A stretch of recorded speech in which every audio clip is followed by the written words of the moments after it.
Саламатсыңдар ма, оқушылар?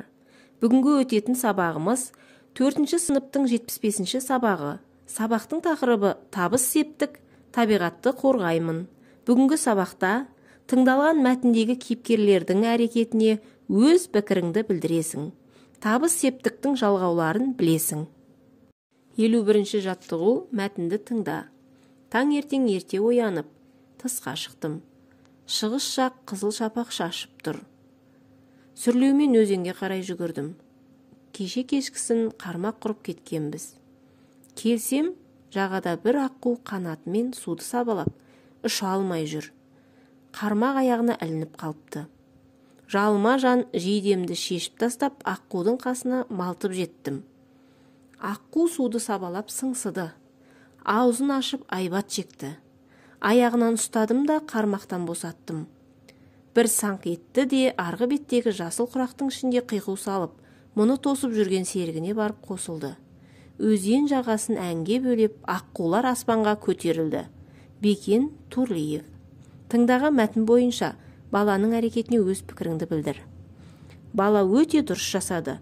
Өйткені құстар біздің досымыз. Құстардың адамға пайдасы өте көп. Қазақ халқы аққуды киелі қасиетті құс деп санайды. Құстарға, табиғатымызға, отанымызға мейірімділікпен, сүйіспеншілікпен қарауымыз керек. 52-ші жаттығу. Сөйлемдерді көшіріп жаз. Халық аққуды киелі құс деп есептейді. Аққуды қармақтан босаттым. Аққулар өзен жағасын әнге бөледі. Табыс септіктегі сөздерді тап. Табыс септігіндегі сөздерді сұрақ қою арқылы табамыз. Халық нені киелі құс деп есептейді? Аққуды. Нені қармақтан босаттым? Аққуды. Аққулар өзен несін әнге бөледі? Жағасын. Бұл жерде аққу сөзіне табыс септігінің ды жалғау жалғанып, нені деген сұраққа жауап беріп тұр. Жағасын, несін тәуелденіп тұрған сөз септеліп, ны жалғауы жалғанып тұр. Жаңа сабағымыз жатыс септіктегі зат есімдер кімде, неде, кімдерде, нелерде, қайда деген сұрақтарға жауап береді. Жатыс септігі атау септігіндегі сөзге да, де, та, те жалғаулар жалғану арқылы жасалады. Бұл жалғауларды жатыс септік жалғаулары деп атаймыз. Осы ережелерді жаттап алыңдар. Қазір осы сұрақтарды қою арқылы табыс септігін табатын боламыз. 53-ші жаттығу. Сөздерді оқып, топта. Әжеге, жанартау, эколог, күннің, от, атама, найзағайдың, су, ұшқышты, даласын, бағбанды, желді сөздерді қандай белгісіне қарай топтастырдың? Топтардың бір-бірінен айырмашылығын түсіндір. Сұрақ қою арқылы бұл сөздер атау, ілік, барыс, табыс септікте жататын сөздер екенін көреміз.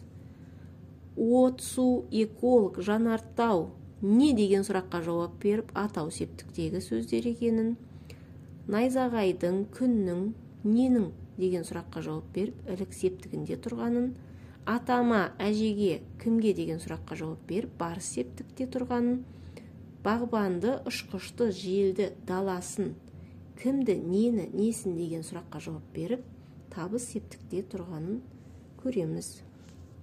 54-ші жаттығу. Берілген сөздерге табыс септік жалғауларын қосып, сөйлем құрап жаз. Құс, су, күн, өсімдік.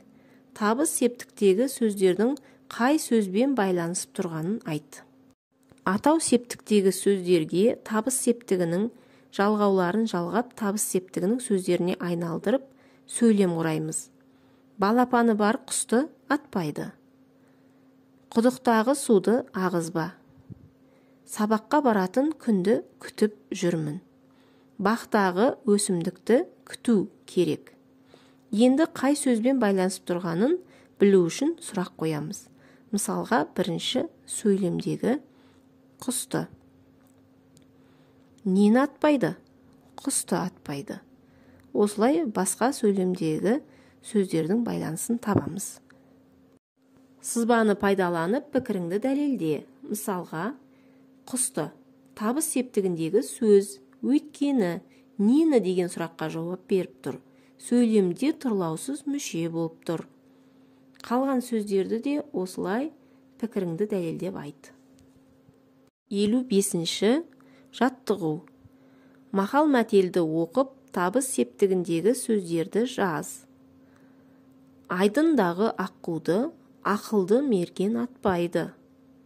Шеге тағаны сақтайды, таға тұлпарды сақтайды.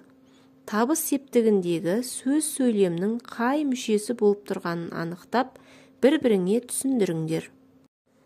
Мақал мәтелдегі табыс септігіндегі сөздер аққуды, тағаны, тұлпарды. Сөйлемде осы сөздер сөйлемнің тұрлаусыз мүшелері болып тұр.